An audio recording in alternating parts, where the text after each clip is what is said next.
Our next session is a topic that I feel quite personally connected to: women and funding even longer life. The factoids: by age 85, women outnumber men 2-1, and 81% of centenarians are women. Polling has revealed that 42% of women are afraid that they'll run out of money by the age of 80. We've talked a couple of times about how women are sort of differentially impacted by living long lives, whether it's they take more caregiving responsibilities and have to step out of the workforce, developing a wage income gap. They often retire earlier than their spouse, don't put as much money into their own retirement accounts. So they are differentially at risk in retirement. So we are very fortunate with this panel, which is going to be led by Richard Eisenberg. We've known Richard a very long time, and those of you who have been following the longevity space would know his byline as well. Excuse me. Richard is walking the talk about retirement. He retired from his position as managing editor of Next Avenue, but he never really retired. He now writes the View From the Unretirement column for MarketWatch, in addition to a whole bunch of other stuff. His column is so interesting because he's talking about all of the other interests he's exploring in retirement and then writing about it. So he's another one of those where I'm like, how do you find an extra hour in the day? He writes not only about how people should manage their personal finances, but he also writes about finding jobs, switching fields, volunteering, and finding purpose in their lives. And as I said, if you're not following him, you should. Whether you're entering into that phase yourself or whether you see yourself in the future, there's a lot of great information. Thank you, Richard. Thank you so much for the nice introduction. Hi, everybody.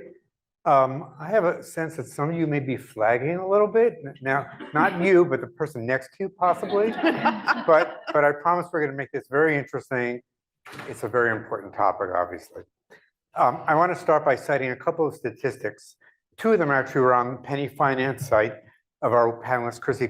One is that women are on track to retire with 1/3 of the wealth of men. And the other is that 2/3 of student loan debt is held by women. I'm sure we're going to hear about both of those. And one more, we heard from Ann Ackerley yesterday, 26% of women retire into poverty. So there's a lot to talk about when it comes to women and funding their longer lives. We have just the experts to do it: Crissi and Catherine Collinson. So with these 4 C's, we're going to seize the day. Crissi started Penny Finance, the financial app for women, in 2020, partly because financial advisors wouldn't take the calls of her female friends, and financial advisors, because they didn't have $100,000 in the bank, right? Correct. Well, she's now on a mission to change that and to get what she calls pre-wealth women out of debt and into investing. Catherine Collinson is the CEO and president of Transamerica Institute and its Transamerica Center for Retirement Studies, which I think publishes some of the best surveys about retirement. And as everybody in this room knows, and probably a lot of people online, there are a lot of surveys about retirement. Catherine has a new one out that I think just came out today. Is that right? Today. It's called 23 Facts About Women's Retirement Outlook, appropriately for us. And she's going to give us a sneak preview about it. One of its findings is only 19% of women workers are very confident that they will be able to fully retire with a comfortable lifestyle. So let me start with a couple questions for both of you, and then I'll have a couple for each of you. What is the urgency about funding longer lives for women as opposed to funding longer lives for everybody? You want to start? Sure. As we know, people have the potential to live longer than ever before. And statistically, women live even longer than men. And yet, women continue to face societal headwinds as it relates to saving and planning for a secure retirement. So you've already mentioned women retiring into poverty, which is a huge concern. And it's surprising that even in this day, when we ask women their household retirement savings, the estimated median across the board is less than half of men. And then that gap widens when we look at baby boomer women in the workforce. Baby boomer men in the workforce have saved about 2.5 times more than women have. The median for women is about 166,000. Now, is that because of the gender pay gap or other things going on? There's a lot going on. Of course, the gender pay gap leads to a retirement savings and a retirement income gap. So that's a big part of it. We also see generationally, having done this survey, and by the way, 23 facts about women's retirement outlook is a nod to our 23rd annual retirement survey. So we've been looking and studying women in retirement for 18 years now. And so we can see some things happening generationally. And women are off to a strong start. And especially younger generations are starting to save at an earlier age. But then what we're seeing is what I'll call speed bumps. And that would be time out of the workforce for parenting or caregiving. And it puts women on a different trajectory that it's very difficult to get back on track. And then another thing, we're here to talk about women in retirement, but the numbers are also alarming for men too. So too often we get caught in a black and white, one or the other.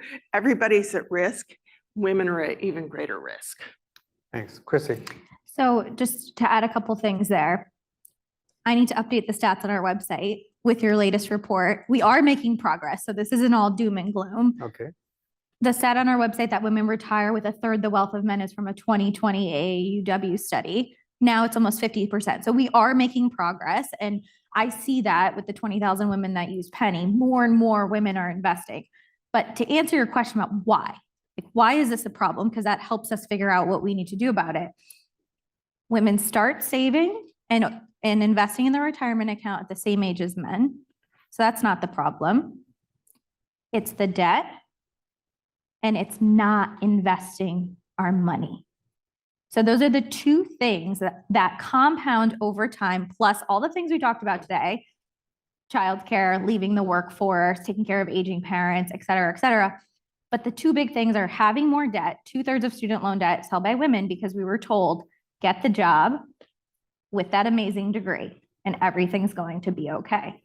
But what has that done? Since the 1980s, women have been getting more degrees and more advanced degrees, but that means we have more student loan debt. So we have to service that debt, which means we're putting less money in our retirement account. Taking less risk with our money compounds over time, leads us to not retire into poverty, which is not okay. I want to come back to investing in a couple of minutes, but before we do that, if each of you were going to describe how women are doing today overall, funding their longer lives, how would you describe that? Kathy? Women are facing challenges, no doubt. As we think about the progress women have made in recent decades, higher levels of educational attainment, albeit with student debt, career opportunities that our grandmothers never dreamed of. So women are making tremendous progress on that front, but financially, we're not there yet. Our work is far from done. And again, we've got to have a sense of urgency to help women get on track. I would say, I think of funding. You say the word funding in two ways: funding our retirement accounts and funding our Social Security. I think we are doing a good job of funding our retirement. We're not doing a good job of investing it. We're really good savers. We have the same credit scores as men. So like, we're really, really thoughtful about our saving and funding. We're not investing. And then Social Security, we were talking about this earlier. Many women, because of all of the competing priorities in our life, sometimes do not have that full-time job where you're basically building up your Social Security savings over time. You might have a part-time job, you might be an entrepreneur, not putting as much into Social Security. So you can't bank on that when you retire. Okay. So that's the way I think of funding, is like, what are you going to get from the government? What are you going to have in your retirement account? And I don't think we're doing well in either, because you look at the stats, more women than ever retiring into poverty. Now I realized as I was asking that question, I didn't phrase it right, because I made it sound as though it's all about women funding their longer lives, but it isn't only about women funding their longer lives. So I should ask you the corollary, which is, how is the government, how is society, how are employers doing in helping women fund their longer lives? Kathy? Well, I want to call out with regard to employers, something I consider a structural issue, and that is many employers offer benefits, health and welfare and retirement benefits to their full-time employees. Part-time workers are less likely to be offered benefits. Women are more likely to work part-time, therefore they are less likely to be offered benefits. Like 401ks. Including 401ks and ways to save for retirement. We do have some good news on that front. However, the Secure 2.0 Act of 2022 has a provision that enhances the requirement for employers to offer their 401k or retirement benefits to long-term part-time employees. I think it is if you've worked 500 hours for 2 years for that employer, which I think is a great part of the law, but there are a lot of people who work part-time who don't work for the same company for 2 years. Yeah. So I feel like there's still going to be a lot of part-time workers who are not going to be helped by that. Yeah, still more work to be done. And also taking into account things like people working multiple jobs at the same time. This is also an opportunity to call out something that's really important for women that many aren't aware of, and it is the Savers Credit, a tax credit that was created for retirement savers in a 401k, 403b, or similar plan, or IRA, for low to moderate income workers, which women are more likely to fall into the income eligibility requirements. Established in 2001, more than 20 years ago, and today fewer than half of women are aware of it. Why do you think that is? They don't have a financial planner. That's a big part of it. And I also like to think that people don't think about taxes every day of the year unless they're a CPA or a tax professional. Right. We did take it. I'm sorry. In our employer research, we ask employers, are you aware of this and are you promoting it to your employees? And a fair number of employers are not aware of it. If they offer a plan, their retirement plan providers should be working with them to raise awareness. And then there's other employers that are aware, they just don't promote it. Right. Crissi, what do you think about employers and the government and other actors in this play? Yeah, we work very closely with employers, and I think the things that are working really, really well are, of course, the traditional 401k or 403b or 457. What I don't, on that topic, obviously matching is great, but there are things that employers can do, like offering a Roth option in your retirement account, making sure it's auto enrolled. Can you explain what a Roth option is and why that matters? Roth is probably one of my favorite tools. Thank you, government, Senator Roth. Is a tax advantaged account where you don't get a tax benefit now, but when you take the money out in retirement, you're not taxed on it. And what I think a lot of people don't realize is they've been putting into a traditional account all their life. But when you take that money out, you have to pay taxes on it. So potentially a third could be gone. And so Roth allows it to grow tax-free. And then when you take the money out, you're not taxed on it. A lot of companies don't offer that as an option. That's an easy way to offer another wealth generating tool to employees so that over time they end up with more at the end of the day. So whenever we're talking to employees, we always yell to them to say, add a Roth, make sure everyone is auto-enrolled, and make it really easy for people to invest. The reason I started Penny, I was a classically trained financial advisor at Goldman. I wasn't planning to leave in any way. The woman sitting next to me in private wealth had been contributing, maxing out her 401k for 5 years, never invested it. And I thought, wow, we as Goldman Sachs, we failed her. Nobody told her, and it wasn't clear for her how to even allocate her money across the options. So the second thing I think employers need to do is offer target funds, make it really easy, or provide the education to invest your money, because that's another piece of the puzzle. Other things on the employer side, FSAs, HSAs, tuition reimbursement, access to fertility benefits, childcare, subsidies. The way I think about it is, how do you help the total compensation package? How do you help people stretch their dollars a little bit further? Because with inflation and the rising costs of all things, it's really, really hard to have an extra few $100s to set aside yourself for retirement. You mentioned the company match, and I wanted to just mention a small thing about that. I have an article I wrote that's going to go live tomorrow on Next Avenue about a study that just came out about company matches that found that 25% of married couples who work for companies with 401ks don't talk about their company 401ks and their matches, to the point that they are missing out on the matches because they don't know about what each other one has. And so they're putting money into their plans, and this plan has a much better match, and they could be putting the same amount of money into that plan and getting more of the match, but they're missing out, as some of you I'm sure know. Anyway, I digress. We've heard a lot about financial literacy over the past couple of days, especially yesterday. Now, there are some studies that show that women overall have less financial literacy than men. And my question is, and I don't mean to be naive, but how can this be true? Because don't women have the same access to information with books by people like Carrie Hannon? And I just don't understand why that could be happening the way it's still happening today. What's going on? It's crazy, but here's the reality. Two things. One is the trade secrets of finance are just historically shared through male whisper-oriented networks. So that's the first thing. Where do you get the wisdom? You get the wisdom from talking to each other. Hey, did you do the Roth IRA? Or hey, have you thought about, buying a rental property and renting it out, investment property renting out? So that's the first thing. But the second thing is societally, if you look at the media over decades, the world talks to women and men different about money. And that has led to women being more risk averse and more shameful and guilty about money.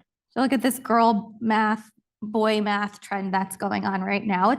It's meant to make women feel guilty about their spending. When we survey our women in Penny, when we onboard them, we ask them a question: how do you feel about money? And this gets the root of the problem, I think, is psychology. We ask them, how do you feel about money? 85% say anxiety-ridden, shameful, and guilty. We have 10% men in our platform. They say freedom, security. This is about, if you want to grow your wealth sustainably over time, arguably, you need to invest your money. Women are more risk averse because of the psychology of money. So 70% of women don't invest their money. So that's what I think is happening. The resources are out there. There's 100 robo-advisors. There's amazing tools to get invested like this. The problem is our psychology and our risk aversion has caused us to opt out. Before I get to Catherine, I just want to ask you, when you mentioned that study that you did and that had the statistic, is that true for women of all ages, or is it more true for women of a certain age than another age? All ages. We have women 18 to 74 in our platform. We've looked at it, the younger population, middle population, older population, across the board. And in high income earners and low income earners, it doesn't differ. Even someone, we have a woman in our site, I always use her as an example. She has a financial advisor. She has $5 million in her bank account. She shouldn't be using Penny, right? This is for people who don't have wealth. She wants to validate and fact check everything because she's so fearful that she's doing something wrong, because the world has told her, you're not good at this, or you shouldn't be taking the risk, or you should be budgeting more, or you should be spending less. Catherine, any thoughts about financial literacy in women? Approaching very similar thoughts, but a bit of a different angle, and something that we've seen in our research over the years, and also anecdotally. We have to get over this long-standing societal hangover that women aren't good at math, which is totally untrue. And sadly, the girl math, even though it's thought to be tongue-in-cheek, given the history of this bias, this negative bias, which is holding women back, we've got to get over it. We've got to move. Women are good at math. and we need more women in STEM. But there's also the societal hangover of the household where the man rules the finances, and that's not, and the woman isn't involved. And you wouldn't think it'd be happening in the year 2023. Right. It's still happening. We've got to move past it. And similar to a survey finding that we have that was similar to one that you brought up about married couples, we ask our survey respondents who are married, and women are far less likely to be familiar with their spouse's savings than men with their spouse's savings. And why There do you is think that I attribute it to that icky societal disconnect hangover that we've just got to move past. By the way, in case anybody's interested, there's also something called boy math. Yeah. And if you want to know what it is, I looked it up. Here's an example. It's paying $44 billion for a $25 billion company and turning it into an $8.8 billion company. So now you know. So I mentioned there's a lot of studies about retirement. There was a Bank of America study. It found that women report more financial stress than men and are less optimistic about their finances than men overall. My question for both of you is, do they have reason to feel more stressed and less optimistic than men, or are men just overly optimistic and overly confident about their prospects? And maybe it's the men that have to rethink things. Ooh, I'm curious Catherine's response to this. In our survey, we ask, what are your current financial priorities? And around 37% of women workers, so employed women, cite just getting by to cover basic living expenses. So that's where the gender pay gap makes a huge difference. It's the ability to pay your bills and then have something extra to save. And that really puts women at a disadvantage. We also see women citing paying off debt as a financial priority. The good news is more than half also cite saving for retirement as a priority. But that's just the reality. Women are stretched. More than half of women say they just don't have enough income to save, even though the good news is about 3/4 of women say they are saving for retirement. Yeah, I think it's confidence. I mean, I agree with all of those things, and the competing priorities is truly like the crux of the issue. But then it's the confidence. It's the lack of confidence that women have to make the financial decisions and to take action that they're just opting out. And we know this because in our site, what we do is we track where a woman has started when she started their journey with Penny and where she is now. And we track the growth of her net worth, the growth of her savings per month, and how much she's trimmed off her time till debt free. And then we ask what for the folks that have taken action, why? And what we see is confidence has to come before, confidence in understanding what the heck you're doing and what all of these things mean comes before taking action. And then comes the 9x growth in wealth and trimming off time till debt free. And what works to build confidence, do you find? So I've been waking up every morning for 3.5 years, trying to solve this problem. We got it wrong for a long time until now. It is not education, because nobody wants to learn about money. They want to learn about their money, right? Like nobody wants to wake up on a Saturday morning and drink a cup of coffee and be like, what's the pros and cons of a car lease versus a car loan versus buying it outright? You want to know, what should I do to buy that car now with what I have in my bank account? So we think it's a combination of 3 things. You need personalized insights about your own money. How much should I be paying on my debt? How much should I be putting in retirement? What should I do to get that house? Plus, how to do it. How do you even go about how do you even pick the target fund in your account? What should you even consider? And then a community of people that you can fact check all of these things with. In our platform, 3% of our women have a financial advisor. So they're doing this alone. They cannot get the professional help. So think about how scary that's like me trying to go do brain surgery, right? Like I wouldn't even know where to start. You have to combine the personalized insights, how to do it, plus community. That's where you get the confidence and people will actually go do the thing. And when you say they can't get a financial advisor, explain why that is. Is it about how much income and wealth they have, or what's going on there? Yeah, you need, the way the American financial system is built largely is you need 100,000 in investable assets to get a financial advisor to want to take you on as a client, because the way that they make money is assets under management. You have money in their account, they invest it, they make commissions on the trades, or they make a percentage on the assets.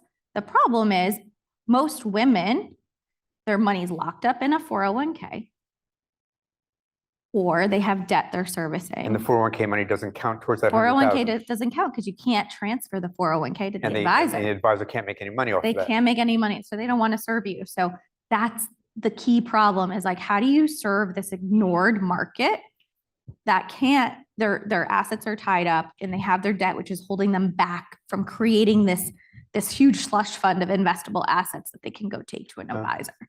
There are some people, you can get a certified financial planner $1,200 a year on average to do financial planning for you, but that's cost prohibitive. So that's where we have this problem. Some charge by the hour though, not that Some many, do. right? So it's Some possible. do, yeah. I mean, there's 300,000 financial advisors in America.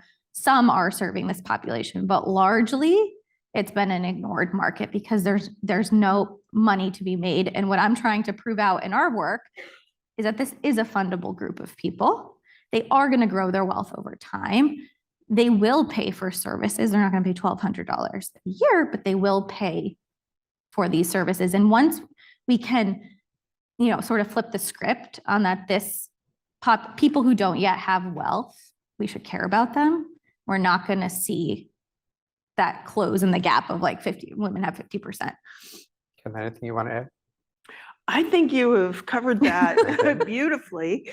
One thing I will add, though, is for women who are offered a 401k in the workplace or a similar plan, is there are many tools and resources available through the plan that they may not be aware of. So I will always say, check out what your plan offers. There could be different investment options, guidance, education, planning resources.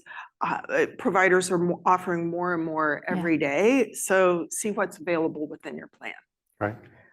One other point I want to make about investing, and I want to ask you both about this, is I've seen studies that show that when women do invest overall, they are better investors than men. They hope they're more long-term investors than men. They aren't trading in and out of the markets, so they're keeping their brokerage costs down and their taxes down and that sort of thing. So they are very good at it when they're doing it. Hell right? yeah, we're better. No, it's true. All the data from an everyday investor, Fidelity published a report. We earn more than 40 basis points more than men on managing investments, all the way up through hedge fund managers and money managers earn almost 20% more IRR. So we're really, really good at it if we allow ourselves to do it. That's the challenge. So you have to believe in yourself that you can do it. I have a few more questions, but I want to be sure to get to questions from the audience that I see and also online. So if anybody has a question, raise your hand. If there's a question online, if somebody would tell me about that. Yeah, you want to?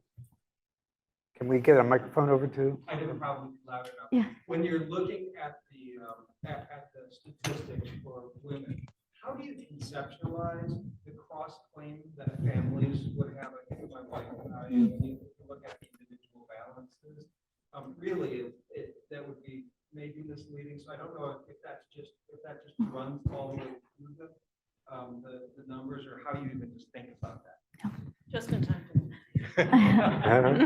So the way we think about it as Penny, I'm curious how you look at it in your research, is we do not factor in the family. We look solely at a woman's assets, her student loans and her retirement accounts, because whether you're married or not, those are yours. And that's what we're focused on. Yes, you can set your husband as the beneficiary on your 401k. Your loans do not pass on So we try to look at it as solely you and your independent finances. Oh, we have gotten a lot of requests from our members, of course. Well, I want to see my whole family picture. I have my 529 accounts for my kids. My husband has 3 401ks he's rolled over. But right now, when we look at the data, we look at just solely the woman's portfolio. You've talked a lot about problems and challenges, but I wonder if there are any solutions that you could point to. Are there any programs or initiatives that you like, that you've seen, that could be local, they could be national, that are helping women fund their longer lives that you think the audience should know about, or you'd like to see replicated or expanded? Either of you? I have a list. Huh? There's a lot of great things happening. I already mentioned a few of them. If you're an employer, HSAs and FSAs. I love FSAs. We have a couple companies we work with, FSAs who reimburse meals, groceries, babysitting, household activities. Those are flexible spending accounts. Yes, hugely helpful, right? Because that means your paycheck can then go to yourself and the FSA can help you fund your family. 401ks with auto enrollments, Roth options, target funds, tuition reimbursement, student loan repayment matching, access to on-demand childcare, backup daycare, fertility coverage, paternity equaling maternity leave, and then emergency savings account matching. There's a wonderful company out there, Secure Save, that is doing great work there. And then on the government side, equal pay legislation, of course, Roth IRA. We talked about this earlier, the consumer directed care and in-home support. If you're a caregiver, getting paid to do that. There's a lot of amazing things happening on the on the for-profit side. I love robo-advisors. I think they're a fantastic tool. I wish more people were using them. Catherine, anything that you want to point to? Okay, yeah, and sort of pulling back, I have a favorite nonprofit, the Women's Institute for a Secure Retirement, Wow. wiserwomen.org. Cindy and her organization does phenomenal work, especially focusing on women and underserved women with tools, resources, plus she's on the ground helping people. Check out wiserwomen.org. And then one other area a new thing that I want to point out is, and it's come up at the conference, a number of states are now offering in fact requiring that workers who are not offered a plan be automatically enrolled into a state facilitated plan. Like here in California, we have Cal Savers. Those platforms are also open to individuals. So if somebody's in the gig economy or working in some sort of arrangement that wouldn't have access to an employer plan or Cal Savers otherwise, that's another way to get started, a low-cost way to get started, saving for retirement. Thank you. Well, we're out of time, but thank you for making us wiser today. Appreciate it. Great.